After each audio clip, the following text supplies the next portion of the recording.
that Storm Spirit game, I feel like I don't see necessarily. You're talking about Kyle with his Yules, right? Kyle would always he kept going on and on about Storm Spirit. He wouldn't shut up about it. Yeah, so I am pretty curious about that as well. I mean, Storm into basically no real stuns. And I feel like when you get Storm in these games, I mean, I don't know about everybody else out there who's been playing pubs this patch, but these last pick Spirit heroes on mid, they're annoying as hell. You don't have stuns. They just have absolutely free roam. They pretty much, if they can get to the 6 first, then they guarantee the power runes. Once they get power runes, they can make rotations. Once you start making rotations, you break open side lanes. Then all of a sudden, you're winning wisdom rune battles, you're snowballing. All these early objectives just start going your way when you have a mid hero who can rotate. And that's my kind of issue with mid Timbersaw. I think the hero does his job. I think he lanes very well, beats a lot of heroes, offers you a crap ton of damage. But does he contest these rune rotations and the pressure that, for example, Nisha can output in this game? Pretty early, like 8 to 15 minutes, he can get active. He can start creating action on the map. It's kind of a slow, clunky build-up lineup from Tundra. Sure, that mid-game with Darkseer Void is incredibly strong, but are you going to get there on even footing? I feel like Liquid is a little favored here if Nisha can just start going ham. Yeah. And I also like, one thing I like about the Storm Spirit is I feel like they really didn't need much else besides just like a strong initiation to fights. Yep. Because you, like, as soon as you have that initial, like, we want to kill this guy, you get that disable on him, Storm Spirit doesn't need to put out the damage. The Sven's going to come in and boom, boom, boom, kill that hero. If they, spot the Faceless Void out of position, or if they can kill the Darkseer at the start of the fight. He is a Sven. Yeah. Let's lower that. What's wrong with Sven? Let's lower the expectations a little. Oh, you don't like Sven, huh? Well, I don't know if Sven likes me. Tell all reason. Okay, all right. Well, I think Sven... The good thing about Sven in this lineup, I think, is because of the Storm last pick, there's not too much pressure on him to just carry the fights with his damage alone. Sure. Like, let's say Mickey goes in, gets a good stun, like bursts one target. That's probably enough for Liquid to win the fight off. And I think these games Sven suffers are when he has to kill 4 to 5 heroes in a fight. It just at some point goes wrong. You get stunned, and then your hero disappears from the game. I mean, they do have some pretty nice... Ooh, that was a well-timed bash, but it looks like top lane is where our first blood is going to be, as Soxa ends up falling to Zai. They do actually trade out, as Mickey does end up falling in this bottom lane. That's a really nice pick up bottom for Tundra. I'm sure they wish they got the first blood earlier. Yeah. Going to be giving Soxa a chat after this game about that one, but Zai will indeed pick it up on the Magnus. I mean, how do you stop Mag on lane? It's such a hard hero to outlane right now. He has solid nukes, incredibly good base damage, can build the early sustain items. And then I think we're going to see a lot of Bat and Techies for the same reason. I think Bat Rider and Techies are the 2 supports right now that you cannot beat on lane. You can go even, but you cannot beat them. There's surely got to be some matchups. And they're against each other, so I guess they are both going to lose the lane. Okay. Well, they both could win, too. That's how that works, right? I mean, sure, okay, the one thing I have some problem with that is there's got to be some matchups that Bat Rider just takes advantage, or the opponent of Bat Rider just takes advantage of all of the free stick charges you get. You don't get stick charges, though, because he doesn't level Napalm. Yeah, that's true. But if he doesn't have that, like, constant impact... By the way, isn't this kind of egregious in the realm of Dota history? Do we have a Bat Rider who doesn't level Napalm? I mean... Nobody's with me on this one. Like, this is not acceptable. I'm just gonna say it because why not? Isn't part of Dota being able to have different variations of builds throughout different metas? And I mean, it's like if they had an axe without an axe. Well, that's probably gonna be happening soon. Battle Hunger Axe with no. Yeah, just get rid of Culling Blade. Call it Culling Fist, and we'll be done. Mickey's going to get backed again. This dueling for Tundra has been getting some good early work done. To get a bash, it's a kill. He tried to get the blood grenade to slow him down, but the charge does manage to close the distance. It looks like Insania's going to fight to the death and does manage to get the kill on Immersion before he falls, inevitably. But the damage is still kind of done. Mickey is very low on resources right now, and 33 has got to be pretty happy with where his lane's at. Oh, you are always happy in a Darkseer lane if the Darkseer is surviving and you're trading kills, because you're getting all that XP. You are boosting yourself up for that mid-game, putting yourself in decent position here. His net worth isn't even looking too bad, despite having the lowest CS on the board. And you probably killed the one hero that almost like enjoys dying, because he can do things like he just did now, where he TPs to the mid lane, fills up the bottle. He's not even gone for the lane that long because he does this. Charges across the map and is always a threat.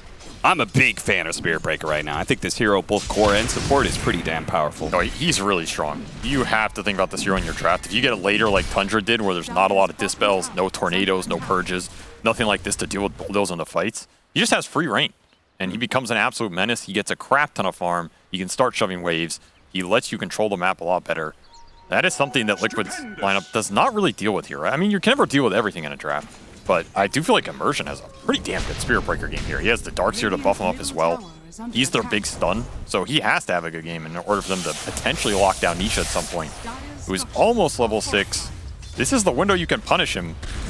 It's not going to be much longer. They're going to try with the charge. Ooh, that was close call. Jeez, Nisha. He may not be expecting this one, though. Double pops on it right next to the tier 2 tower. Nisha backing away, but Malrine will cut him down with a final whirling death. Does trade out Immersion, but he dies after Nisha's death, so no harm, no foul, no experience being given away. Looks like Boxy's going to go for it here. Stockton turns around. Oh, nice use of the shockwave. That force movement stops the Techie's blow up. And Skeeter, well, Skeeter's going to get skewered over, and he's going to die as well. He tried way too hard to get the kill on Boxy and ends up forfeiting his own life in the process. I mean, some would say tried hard. Some would say, where was the bash? Where was the bash, Cap? Well, you try too hard to make RNG happen. Oh, a regen rune for Nisha? Well, he's still not 6, though. Yeah, that is actually a bit of a problem. Nice use of the flame break there. These force movement spells are going to be pretty potent against the Spirit Breaker. You've actually got Timber Saw as well. Yeah, that's something to think about. Shockwave, Skewer, Flame Break, Sven Stun, Sleep. There's a lot of just random stuns that can go out in these fights and stop Tundra supports from chaining these kills. Yeah. Just makes it even tougher. I mean, this is a rough laney phase for Skeeter. This is what can happen on Faceless Void. Liquid basically had choice of matchup here. They could have put the Mag mid. Not what they would have preferred, but they're happy with this Mag versus Void matchup. That Mag just dominates with the higher base damage. They're just continuing to put the pressure on. I mean, normally you try and bail this out, but who's going to bail it out? It's pretty much only if Malrine wants to TP up here. That flame break, definitely, I think it would have gotten the kill if it bounced him backwards, but instead, Boxy's going to be the one to die here as the rotation comes out from Malrine, but to be honest, didn't even need it. In fact, doesn't even get to be a part of the kill. This is the trade-off that Tundra have to think about. Okay, you want to rotate your Timber to these side lanes. You're giving space for Storm mid. Nisha has that regen. He's pushing in mid. He's getting solo XP here. He can make the rotation. Fortunately, Timber Saw is able to get back and limits some of the damage, but the Siege Wagon still did some serious work. Oh, nice little stack here. I will say the one thing about Storm Spirit, not a whole lot of stuns to catch him out, but also I do think it is hard for him to kill opposing heroes solo. Outside of the Faceless Void, I think all of those heroes are innately tanky and quite good against Storm Spirit when it comes to just surviving against him. Even Techies has magic resistant talent, and Storm Spirit requires right-clicking very often to be able to get the last bit of damage done, which Techies has Taser for. And Boxy is just, he's in no man's land. This is the downside of support bat, by the way. It's why I much rather have the Techies. I think Techies is, again, Techies bat, my 2 strongest laners right now, but I think Techies mid-game transition is way better than the support bat riders. Yeah. I think with support bat, either you're getting super fast 6, and maybe you can make some play happen with Lasso, but otherwise I think you're farming mostly. You're just building auras. That's your give back, because your spells don't really do anything. They just go for it, man. They really want to punish this guy. Chronosphere, they get a blast off on the side of it, but the sheer rotations of Tundra to make sure that Zai doesn't get to punish poor old Skeeter here as much as he has been. I mean, this is the correct play. You do not want to let your Faceless Void just get forced off this lane, this tower die, and he has nowhere to go. You have to bring this Timber Saw up here. Liquid just are hoping that they get a trade somewhere else. They also come up here, don't even get the return. I mean, Tundra getting something out of this Faceless Void lane, a hero that will always win you that late game if you can get there. Spotting Skeeter. Soxa, not sure what he could do to stop this. Time Walk goes over. Oh, the charge got through! Oh, what a perfect timing there for Immersion to catch Nisha as he tried to go for the assassination onto Skeeter, and it's just going to be a massacre. As soon as the Storm is dead, Malrine is able to just run everybody else down. It looks like they're going to get 4 kills out of this one as the Skewer back still brings 2 heroes with them, unable to get away. Ultra kill for Malrine. Oh my God, what a disgusting charge. Nisha just didn't see it. The trees destroying him there. What an angle. He gets double bash as well on the end to clean up the other 2 kills. I mean, sometimes you're just feeling the breaker, man. This hero is it's a pure intuition hero. People like to say Spear Breaker's low skill. People like to say Spear Breaker's a 1-button hero. You know what I say to them? What? He's a 2-button hero. Wow. Charge and bash. Are you just spamming the E button all the time when you play Spirit Breaker? I mean, okay, just trying to activate it? I'm serious. The good Spirit Breakers, they know when a bash is coming. They feel it. They channel it. They channel the energy of the. I mean, you can also approximate the RNG, right, by hitting. No, it's pure feel, man. I'm telling you. Yeah, okay. If you hit 4 times in a row and don't get a bash, you're pretty certain that you're going to be getting a bash in the next, like, 3 hits. Cap, some things in life are not about math, man. It's about the spirituality, you know? You have to connect with the Spirit Breaker universe and you got to feel that bash coming and you got to channel it and land it properly. Well, I guess we just have different approaches to playing Spirit Breaker. That's why one of us wins with it and the other does not. And this is what Boxy's been relegated to. This is the issue with the support Batrider. When that lane transition does not go your way, you fall behind on levels, you have to just jungle with Firefly. And if you join a fight right now, what are you contributing? Level 1 Flame Break that does like 75 damage? You're pretty much useless right now if you're Boxy. So you have to start maybe cutting waves, create some pressure somewhere, but that's where the Breaker hurts you because the Breaker just eliminates a lot of that wrap potential. How did they win that team fight, by the way, and they're not up more than 1,000 gold? I mean, they got an ultra kill. Yeah, but it's all on Malrine. Right? It's all in the Timber right now. I mean, he is incredibly fat, but the Void still had a very rough laning phase, and all of Liquid's cores have been farming the whole time. Yeah. Like, Nisha went up there and it died, but Nisha also pretty much had an empty lane past those few minutes because of the Timber rotations. It's hard to build leads against really good teams in the early game. They're always finding something. They're always getting the trade-offs. You also have to consider Liquid they have a Bane. Bane is a pretty slow early game hero that also builds up on top of this Magnus lineup. So this is going to be probably a very long game for both teams that are gearing up for it. And it's just a question. Oh, what a timing from Saksa! Baits out the rune. Unfortunately, the sleep came in and stopped Malrine from delivering the damage needed to kill Nisha. But that was still a very cool play. I mean, the timings are going to have to be on here because of all those cancels we've talked about. So far, they have been there. I mean, charges and blast-offs, like, you don't have the best things to be able to control Storm Spirit, but Tundra is making it work. And this game continues like this at a certain point. You're just going to have so much net worth on the Timber and the Darkseer. Like you said, is Storm going to be able to cut through it? Yeah. This is a lineup that can become incredibly tanky very fast because the Darkseer is going to have fast auras on top of those 3 tanky heroes in the Breaker, the Timber, and the Techies. And where is the follow-up damage? And what, like, sure, yes, once this event gets big, right, then that's fine. But it's not like these supports provide a ton of damage to follow it up. No, you got to combine your cores. You got to throw some serious ults around like this. I mean, that initiation had to be followed up with an RP in order to kill a Faceless Void. It's still a very big kill to get. This is Midas Faceless Void. You're going to continue to shut down his progress. At some point, Skeeter will want to move to the triangle and bottom area rotation. But that has to kind of sync up with Tundra willing to fight with the other 4 heroes here. Oh, speaking of triangle, check out the Radiant one. Blink and you missed it, it's already gone. Just the dead corpses of all the ancients.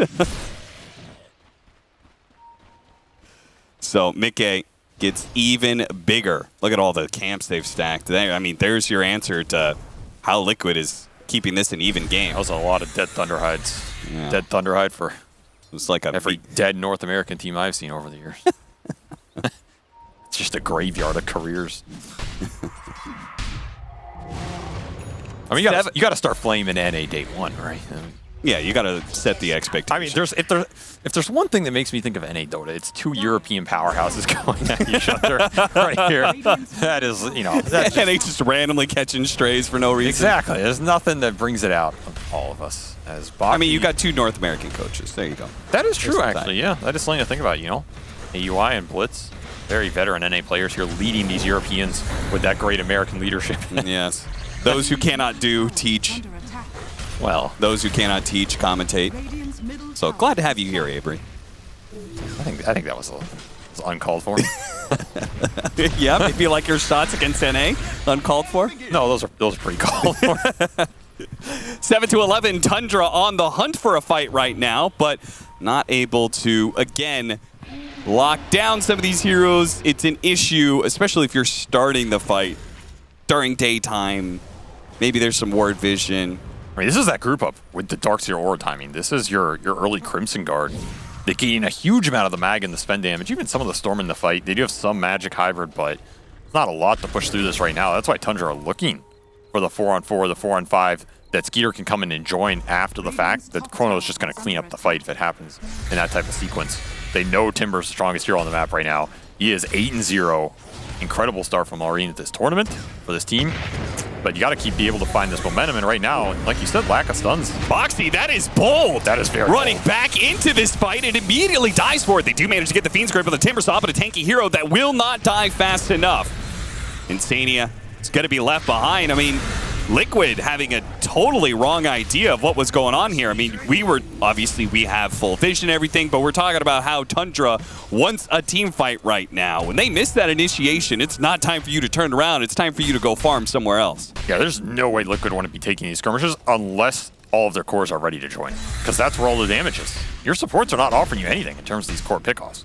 So it has to be a conjunction of all the cores, including Zai's damage. Zai realizing a bit too late that he is being charged. They had vision on him. No ult here. He's pretty tanky. Liquid are going to bring in the support. RP immediately afterwards, but Saksa could come in to be able to stop both of them with the vacuum. Combo City here. Maureen picks up both the kills, too. Beyond godlike. 10-0. Yo, what are with stand-ins on these teams, man? They're just popping off. They're going to try and get the turnaround. They're going for the techies. That's the initiation you want out of this in a 3 versus 4. Okay. They're going to get punished for this one. Flame breaks, trying to stop Maureen, but Maureen just keeps on trucking. You cannot stop the Timber train right now that is running through you with this going for more. Death. He's saying, you know what? Your supports, no damage, so we're going to keep chasing. This is Spirit Breaker Dota, my brother. The spirits are alive and they're being broken. There is no stopping. It is only forwards. I just cannot believe that they trying to go for this. Again, another time where Liquid is going for a turnaround skirmish when they don't have everybody there. Yeah, they need everybody there. They do not have damage to punch through the tankiness right now, and the Whirling Deaths are destroying them. You have double strength core here.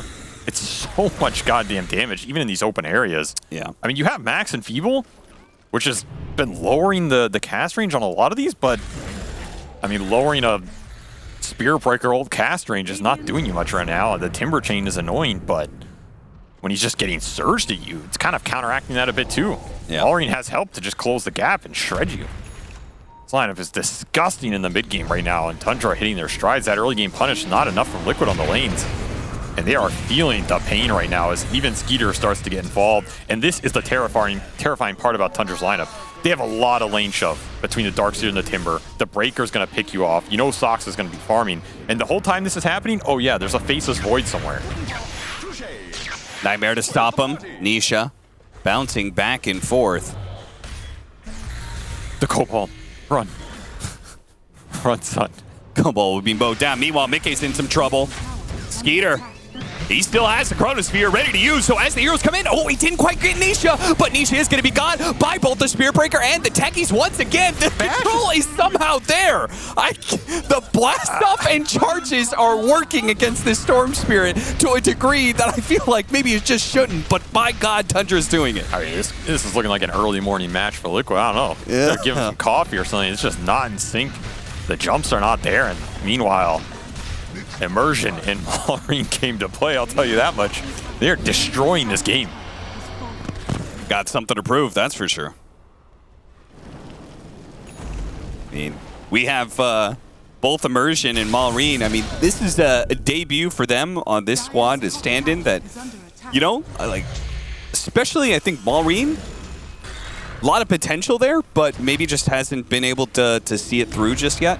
Because he's still like constantly so high on the MMR list. Oh, yeah. Right? I mean, he's basically a rank 1 player, right? Yeah. And I think we've seen a lot of those come into the scene. Like, if you're looking at Watson, if you're looking at Mickey, these guys come in. Where are you going to get your break if you're rank 1 and these teams aren't willing to take the chance on you? Well, it's when you're standing in. Yeah. if you're saying, hey, I just went and destroyed a top 3 European team in the world, look at the stats, son. It's going to look. It's going to be a whole lot more enticing than how you did on Fantastic 5 or Namiga Gaming, right? Sure. At least you have something to go to some of these captains with. Hold your head high. Sure.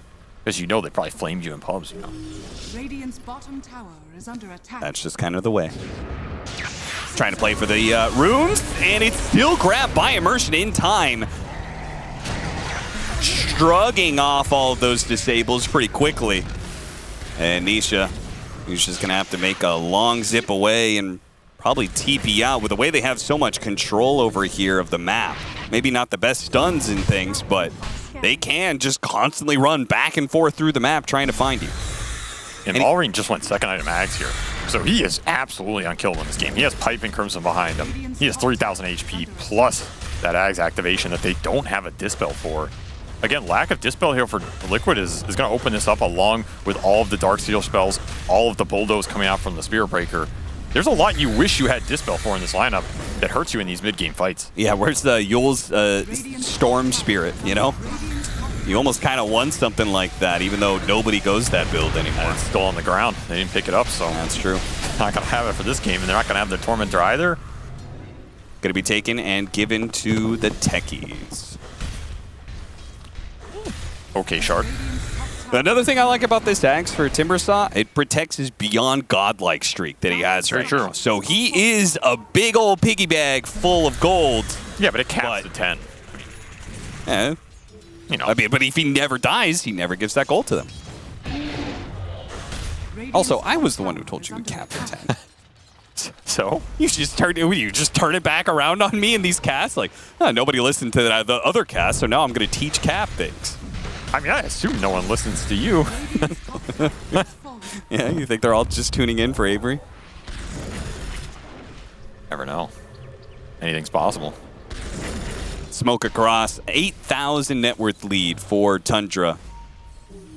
And Liquid looking not so great, and Tundra looking pretty damn stellar. Again, I feel like these supports are having such a high impact. Flame Break comes through. Boxy is still going to be stopped, though, by the ultimate. Yeah, just Blink on 33 right now. So you get caught in some of these engagements. That Blink back comes through with the Techie stun. I mean, even if your Storm gets out, that fight's over. There's way too much damage to be done if you get clumped here on Liquid. And at the same time, you got to be looking for these RPs. You have Blink Harpoon on Zai. This is the Mag's time to shine. Got him again! Blast off vacuum. What is happening? Okay. Can't catch a break. Insania is going to be run down. Not that I think he contributes a whole lot in these team fights, to be perfectly honest. No, but they still need him, right? I mean, you just need the grip. You need the damage. Yeah.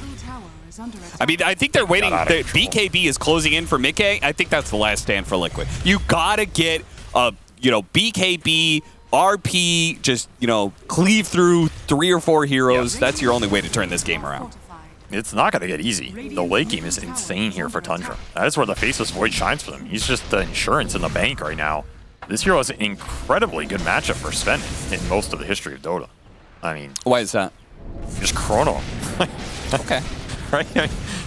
Void is also one of those... He's an anti-character. I feel like that answer could literally apply to any hero in Dota, but thank you, Avery. That's why is Faceless Void so good against Stormshield? Just Chrono him. Oh, okay. I'll turn it around. I mean, why is Faceless Void so good late game? Because most heroes can't deal with Chronosphere. It's a hard spell to deal with. Okay, I would argue that Sven, Sven is a pretty tanky hero. He has, his, but the problem is your jump just gets turned around, your BKB gets wasted. Sven is too dependent on his initial jump, his BKB, and his ult. Okay. And when you just waste it around with time dilation with Chrono, the fight becomes impossible. I also think Faceless Void gets to a point where Sven cannot jump and burst him. It's very difficult unless you have the better vision. And, you need 5 slots plus a Bloodthorn or something. Or some hexes, right?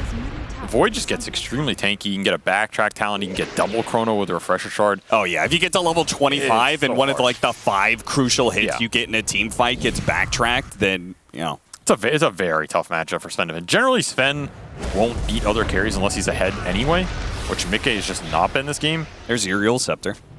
Oh, yeah. Did eventually get it. I mean, they need it for for this breaker going in. There's no other control.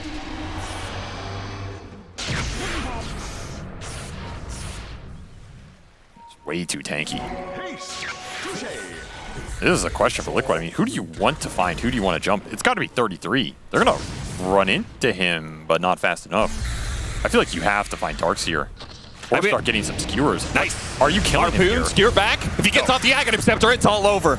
Yeah, they can't go for that kill anymore. I don't want to vacuum again by 33. The RP has to go out, but look at the Sven. He doesn't do anything to these guys. GG, they're done. They're out. Yeah, that is... you took a couple swings there in the 4-man RP and said, oh, I don't do anything. They're not taking any damage. Let's go next, guys. Somebody popped a Crimson Guard, somebody has a lot of armor, and all of a sudden my damage is all gone. I mean, Tundra looking real good. Liquid, they need to warm up a bit. That would be my statement for them. But when you're playing with Thanos, you get this momentum. That's a nice way to start the tournament because all of a sudden you just build some initial confidence. And for me, this is like a classic Tundra type of game style, right? They have heroes in the Darkseer and the Timber and the Techies who are all going to shove these waves in. And then you have Breaker to pick up the kill threat on the map. And Skeeter is just farming. Like, when this happens, Tundra are in their element, they're in their zone. They're a very difficult team to play on the map. This Darkseer hero is incredibly good for them whenever they can pick it up in a game where they feel like it's unpunished, which kind of happened here. They got a second phase with the Spirit Breaker, another hero that's incredibly strong with it and very powerful. And your lineup response is kind of like Sven Bane. It's okay. Sven does okay on the lane. You can play a Sven game, but you're not stopping the Darkseer Spirit Breaker.